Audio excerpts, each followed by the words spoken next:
noite a todos, a todas. É um prazer estar com vocês mais uma vez. A gente hoje veio conversar com vocês a respeito de como nós temos encarado os nossos problemas.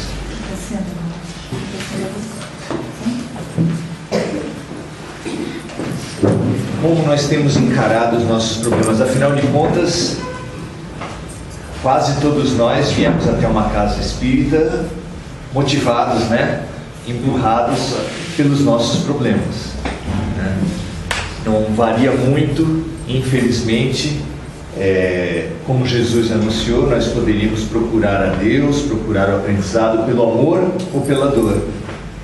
Poucos de nós terão encontrado essa motivação para vir buscar uma casa de oração pelo amor, somente pela vontade de encontrar Deus, de se realizar, de se completar espiritualmente. Na verdade, o que a gente empurra a gente, o que toca a gente na direção de Deus, na direção da espiritualidade, é sim a dificuldade. E a gente não precisa ter vergonha disso não, porque essa é a característica mesmo do nosso planeta de provas e expiações.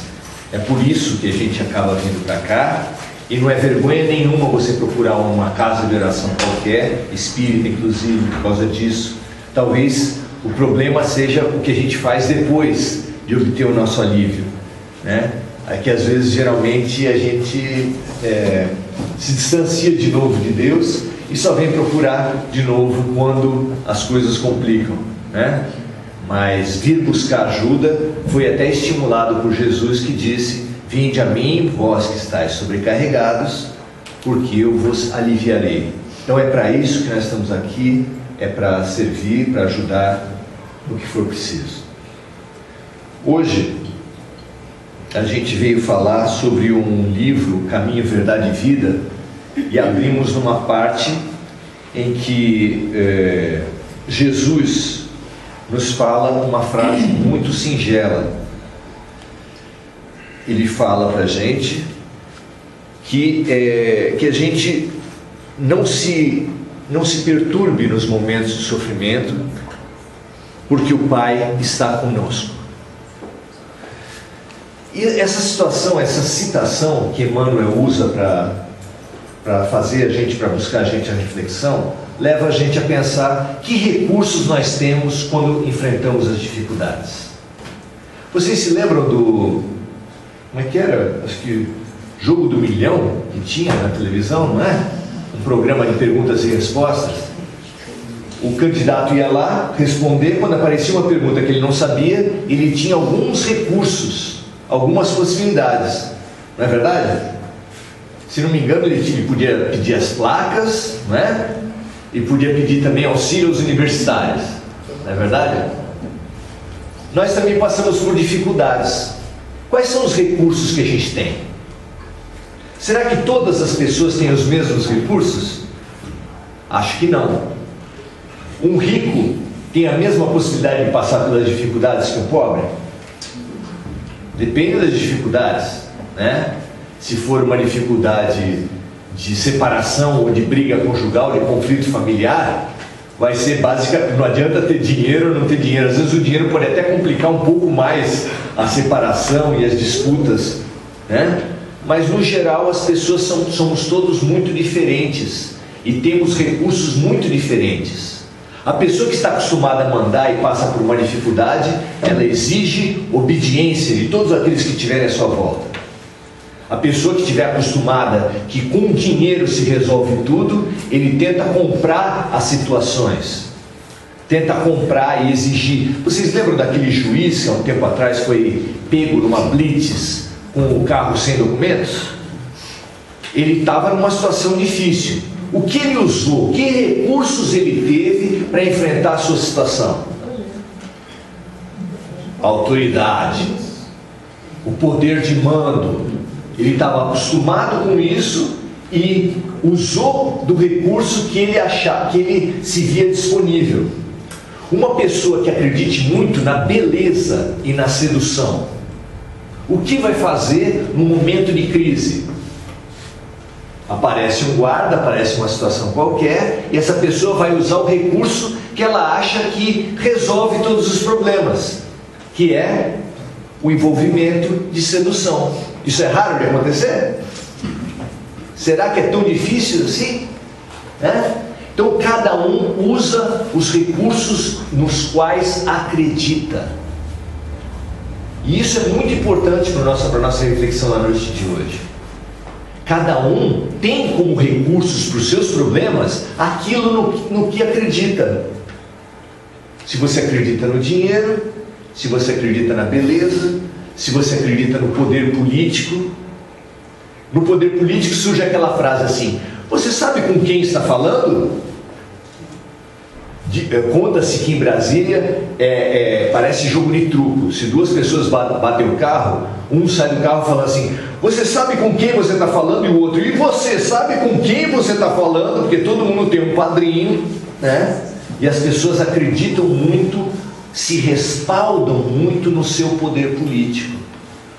E essa reflexão leva a gente a perguntar assim: em que recursos você acredita?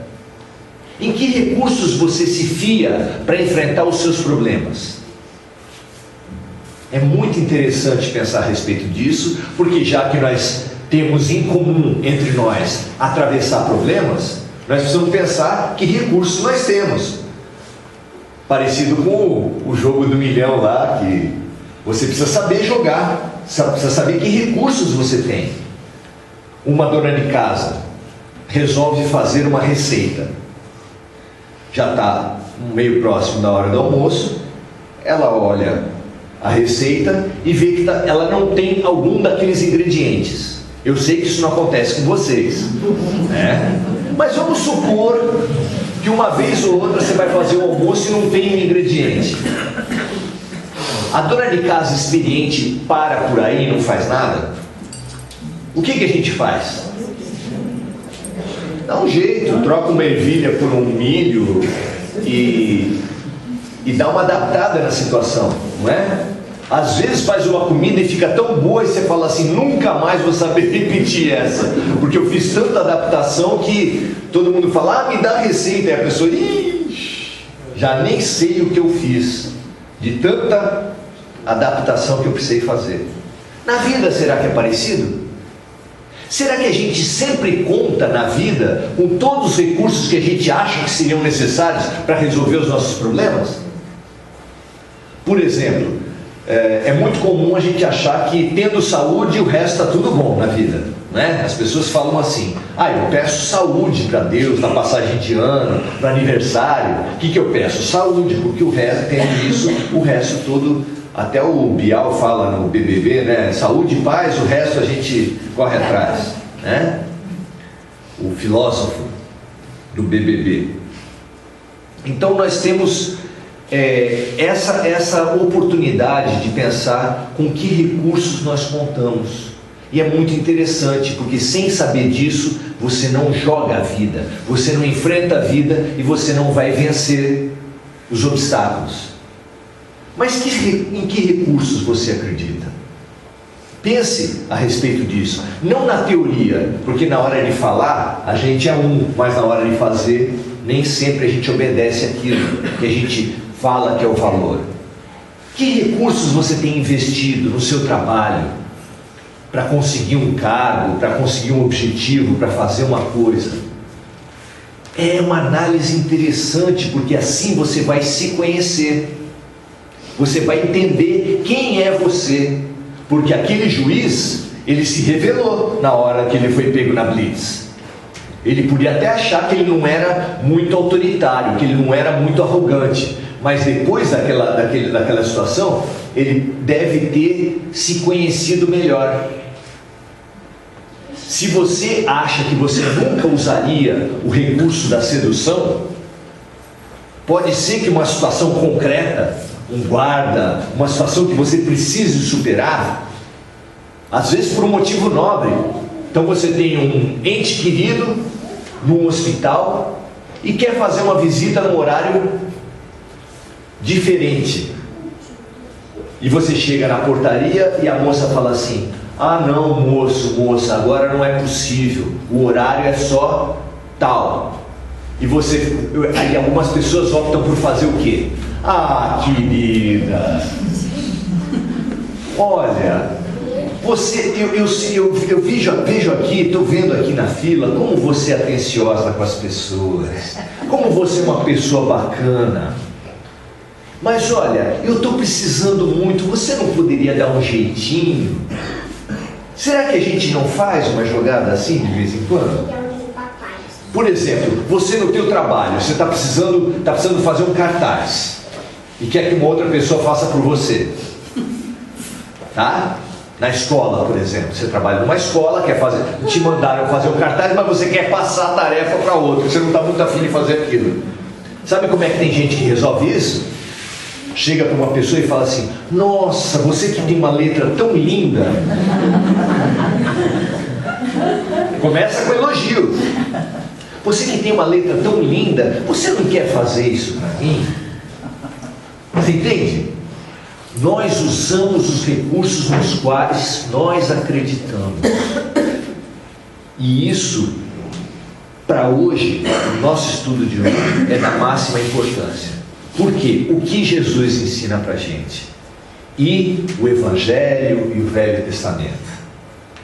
Quais são os recursos de verdade? E o que o Espiritismo ensina para a gente? No Antigo Testamento tem aquela famosa ideia de que se o Senhor é meu pastor, nada me faltará. Deus é um recurso para a gente resolver nossos problemas? Parece fora de questão, né? Deus é um recurso fundamental. Não, eu não digo isso pelas expressões idiomáticas que a gente usa, porque quando a gente vê um problema a gente fala: ai meu Deus. Mas quando a gente fala isso, ninguém está pensando exatamente no Criador. Você fala isso no automático da coisa. Mas Deus, sem dúvida, é um recurso. Tem um livro espírita que conta uma passagem, uma história que eu particularmente acho muito significativa. Uma moça está voltando para casa altas horas da noite e tem que passar por uma viela escura. E ela sente que aquilo não dá certo. Coisa rara hoje em dia, né? A gente achar que tem uma rua que dá insegurança na gente. Tem alguma rua? Sente assim? É só a cidade toda, né? E ela achou que a situação ia ser ruim. Mas ela teve que ir assim mesmo, que ela tinha que passar por ali. E aí ela olhou para frente e surgiu um rapaz muito mal encarado. Ela deu uma disfarçada, começou a diminuir o passo, fez como quem pensava melhor, olhou para trás e viu um outro rapaz. Ela estava no meio da rua, um pela frente e outro por trás. Ela falou assim: agora está feio o negócio. Ela parou e fez uma oração rápida. Ela viu o rapaz se aproximar dela, também diminuiu o passo, virou e foi embora, e ela passou. No dia seguinte ela soube pelos vizinhos que uma moça que tinha vindo 5 minutos depois dela foi abusada, violentada naquele mesmo lugar. E aquilo estragou o dia dela, ficou absolutamente perturbada com essa situação, tão perturbada que foi até a delegacia e foi falar com o abusador. Moço, o senhor não vai lembrar de mim? Ele: eu lembro. É que eu tive lá, eu sei, você esteve lá na rua onde teve a ocorrência que eu fui preso. Ah, então o senhor lembra? Lembro. O senhor lembra que o senhor veio na minha direção? Lembro. Pelo amor de Deus, então me explica. O que aconteceu? Que o senhor veio perto e saiu depois? Não, eu até estava pensando umas coisas aí com a senhora, sabe, moça? Mas aí eu olhei para a senhora, tinha 2 grandão, vestido de branco do seu lado. Quando apareceu aqueles homens, eu virei e saí correndo. Vocês podem acreditar ou não acreditar nisso, porque a crença ela é livre. Eu particularmente acredito.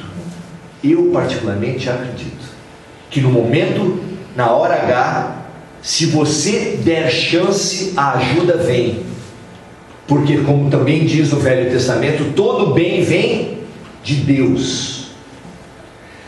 Mas Deus ajuda todo mundo? Será que Deus ajuda todo mundo? Se Deus ajuda todo mundo e sabe o que é bom para a gente, por que Ele não resolve todos os nossos problemas? Vocês nunca pensaram nisso? Deus é bom? Vocês acham que é bom? Sim. Ele sabe dos nossos problemas? Sabe. Então por que Ele não resolve os nossos problemas? Porque nós temos que resolver. Se você tem um filho e ele está com dificuldade em fazer lição, você faz a lição para ele? Alguém faz a lição para o filho? Deve ter gente, mas fica com vergonha, né? Pela risada, eu acho que sim. Mas a gente sabe que não deve. Você pode até dar apoio moral. Vai, você vai conseguir. Seja persistente. Lembre o que a professora falou. Dá uma olhada no livro. Você pode até ler junto com ele. Isso você faz até mais ou menos o que? Não sei como é que é para vocês. 5ª série, 6ª série. Daí por diante você já não consegue mais ajudar o filho, porque fica difícil. No colegial, então, no ensino médio, praticamente impossível se ajudar um filho a fazer lição. Ainda bem que eles precisam menos, aí eles resolvem entre si, né? Mas não é fácil não. Como você faz? Então você tem Deus, conhece os nossos problemas, Ele está pronto para ajudar. Ele diretamente, Ele tem muitos ajudantes. No caso da gente, qual é o principal ajudante na vida de cada um? Qual é o grande recurso espiritual que está a serviço de todos nós? Oi? Nosso mentor, nosso espírito protetor, que em outras religiões é chamado mais de anjo da guarda. O nome não vai alterar. Eles não se importam muito com essa questão de que nome a gente dá para eles. Todos nós nascemos e até morrer vamos ter um espírito protetor, um anjo da guarda, um especialista que sabe tudo de você, de outras vidas, sabe tudo dessa vida, tudo que você pensa, tudo que você sente, sabe até o que vai, os principais fatos que vão acontecer na tua vida, ele também entende. Ele tem condições de te ajudar? Tem. Ele tem poucas condições de ajudar ou muitas? Muitas. Você acha que ele sempre consegue ajudar a gente? Não. Só Se a assim. gente deixar, não depende de nós. A senhora acha que não? Por quê? Por que a senhora acha que o anjo da guarda nem sempre consegue ajudar a gente? Por que vocês acham? Porque a gente é cabeçudo. Porque a gente é cabeçudo. Você me lembrou meu tempo de escola, que eu era chamado de cabeção, não sei porquê. Ainda tinha uma música que chamava Você Viu Cabeção Por Aí, aí tirava um sarro danado. Depois chamaram isso de bullying. Agora é bullying, né? Mas antigamente todo mundo já tirou sarro, já sofreu sarro em escola, né? Não tem um, não escapa um. Pois bem, a gente é cabeçudo. Ele me deu a oportunidade agora de chamar vocês de cabeçudo também. Eu não vou perder essa chance. Desculpa. Que nada, para mim foi ótimo, peço desculpa para eles. Então, seus cabeçudos, então nós somos realmente muito cabeçudos. E a gente, quando se apega, se aferra nas nossas crenças, fica muito mais difícil dos espíritos protetores, dos espíritos familiares nos ajudarem. Porque quem acredita que vai resolver tudo comprando as pessoas, dando dinheiro para elas, se fecha para ajuda espiritual. Quem acredita na sedução como maneira de resolver os problemas, também se fecha para ajuda espiritual. Quem acredita na arrogância, no poder político, nos padrinhos que ele tem para resolver os problemas, também se fecha, porque ele se amesquinha. É um padrão de pensamento egoísta, pequeno, arrogante. E essa atitude vocês acham que é uma atitude que abre a gente para intuição, para ouvir o que os anjos da guarda querem falar para a gente, ou fecha? Nós teremos como recurso para resolver os nossos problemas aquilo no que nós acreditamos. Se você opta por acreditar nas coisas do mundo, você não vai se abrir para as coisas de Deus. Aquela moça que teve ajuda, então Maurício, basta eu falar, Deus me ajude, que vão aparecer espíritos de luz que vai sempre me proteger em qualquer situação? Será que é isso, gente? Será que um Pai Nosso, se a gente falar um Pai Nosso, se der tempo, né? Porque às vezes não dá, nessa situação não sei se chegava até o venha a nós o vosso reino. Qual é a oração que abre as portas do nosso espírito para ajuda espiritual? Qual é a fórmula? O que vocês acham? Qual é a chave? A fé. Tem gente que acha que é um patuá. Daí você põe um negocinho aqui na correntinha, põe não sei o que lá que mandam fazer, você põe ali e você vai estar com o corpo fechado, protegido. Vocês acreditam nisso? Correntinha com cruz ou com imagem de santo resolve o nosso problema?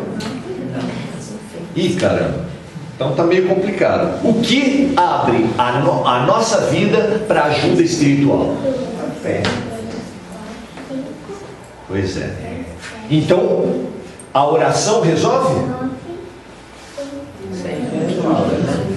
Sem a fé não há oração. É uma frase interessante. Se vocês leram, quem aqui leu Nosso Lar? Que é o livro espírita mais conhecido. Filme, quem viu o filme? Já aumentou, tá vendo? No livro fica mais claro. André Luiz, eu não sei se vocês sabem, mas André Luiz, ele foi um médico e ele tinha a personalidade de um outro médico aqui na Terra. Ele adquiriu o nome, ele usou o nome de André Luiz porque ficava complicado dar o nome de uma personalidade tão notória quanto ele foi aqui na Terra. Não sei se vocês já ouviram falar, Carlos Chagas foi um médico que descobriu a cura do mal de Chagas, que era uma doença que matava muita gente no Brasil. O que vocês acham de um médico que descobre uma doença que mata muita gente? Ele fez um papel importante na Terra? Ele, além de fazer isso, ele deu consulta gratuita para 6.000 pessoas na Terra. Uma pessoa que faz isso, quando morre, ele está bem ou mal? Tá bem. Tá bem. Por isso, quando ele morreu, ele foi pro umbral. Ele foi pro umbral quando morreu. O que é umbral, Maurício?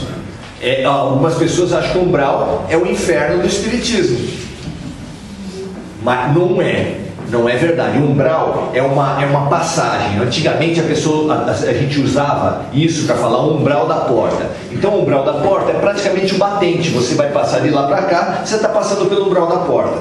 Umbral é uma região espiritual que envolve toda a Terra, ou seja, todo mundo que morre passa pelo umbral. Como? Chico Xavier passou pelo umbral? Passou. Jesus Cristo passou pelo umbral? Passou. Se ele envolve toda a Terra, se ele não tivesse passado, ele estava aqui ainda.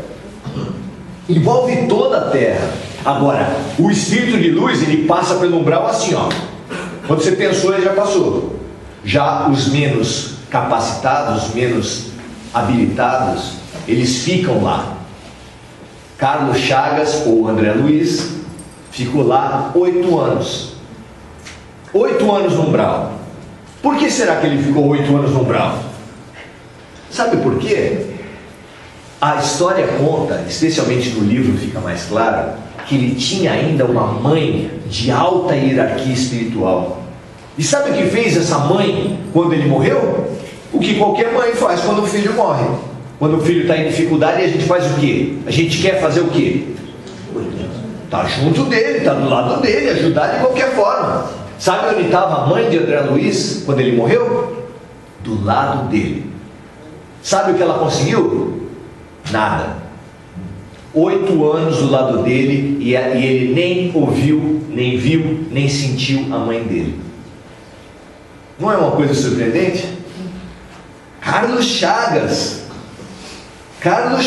um homem que fez consulta de graça para muita gente. Como é que ele teve essa dificuldade tão grande? Sabe por quê? As coisas só mudaram na vida dele quando ele conseguiu fazer uma oração de coração. Quando ele fez uma oração que brotou de dentro dele, que saiu com fé. Você fala assim, mas oração com fé eu também sei fazer. Se eu orar de joelho, eu faço oração com fé. Não é assim? Ih, caramba. O que será a tal da oração com fé? Porque é o seguinte, a gente aqui na terra, a gente finge fé, tem maneira de fingir fé. Tem gente que acha que fé é acender uma vela do tamanho dele. Tem outro que acha que ter fé é acender uma outra vela que é grossa, que chama de vela 7 dias, que aquela se queimar toda, você tem fé.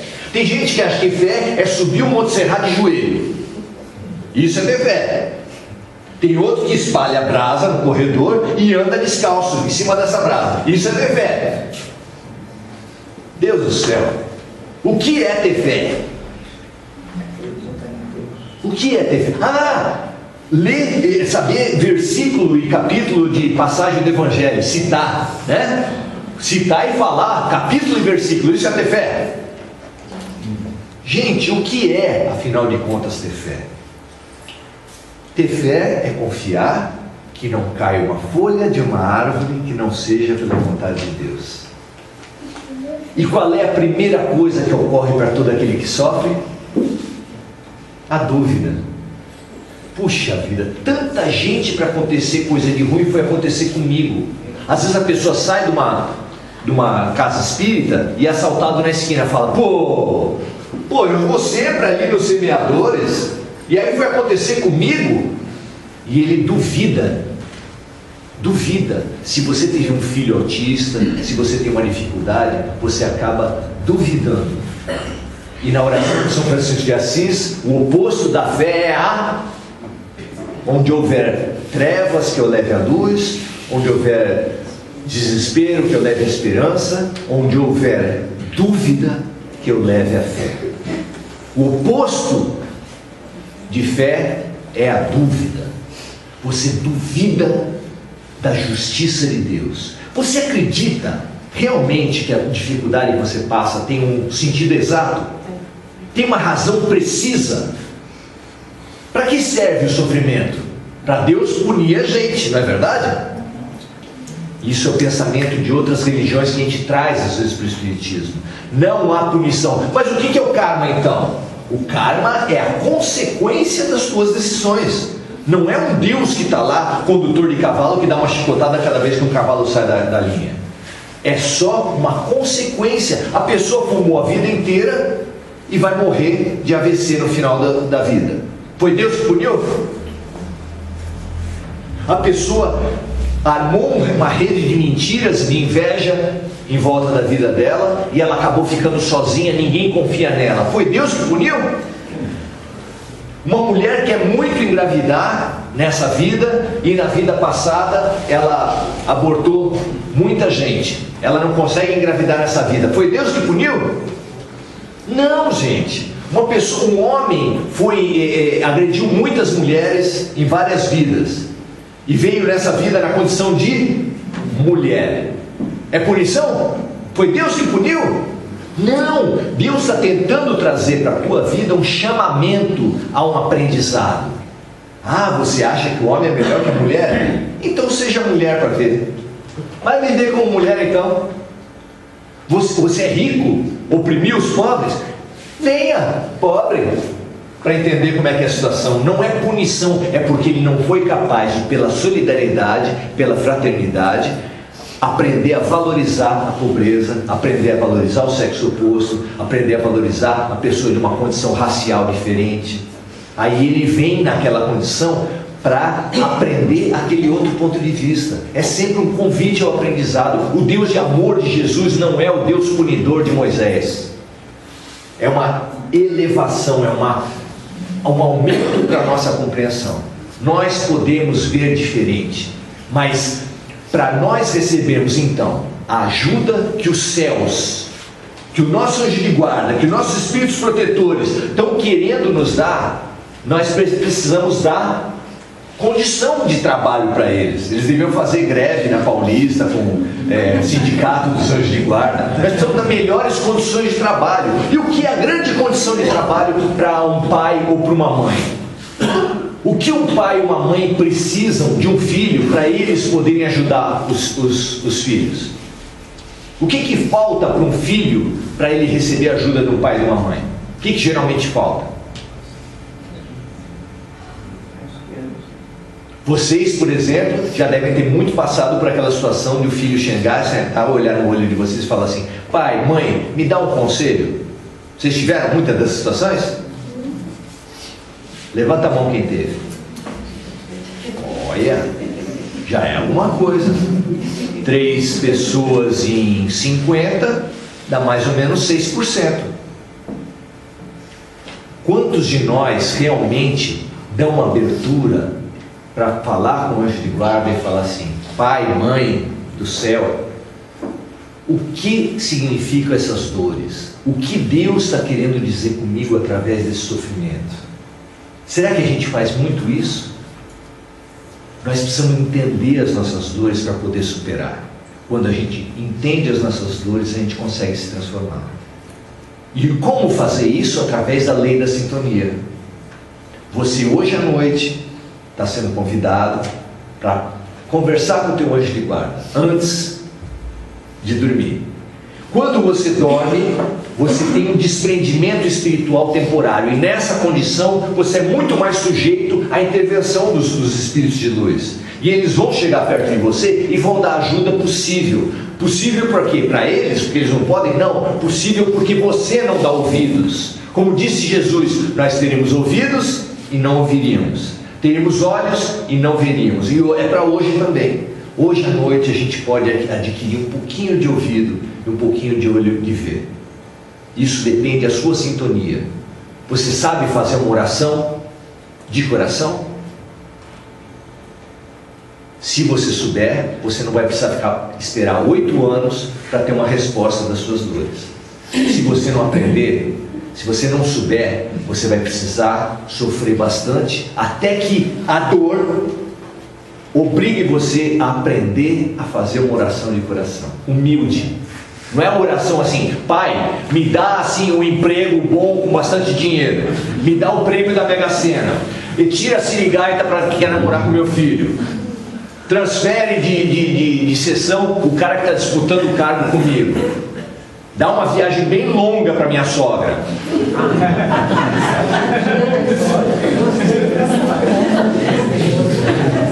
Para o Japão, de navio. Nós precisamos fazer a oração que abre, os nossos ouvidos e os nossos olhos para os espíritos de luz.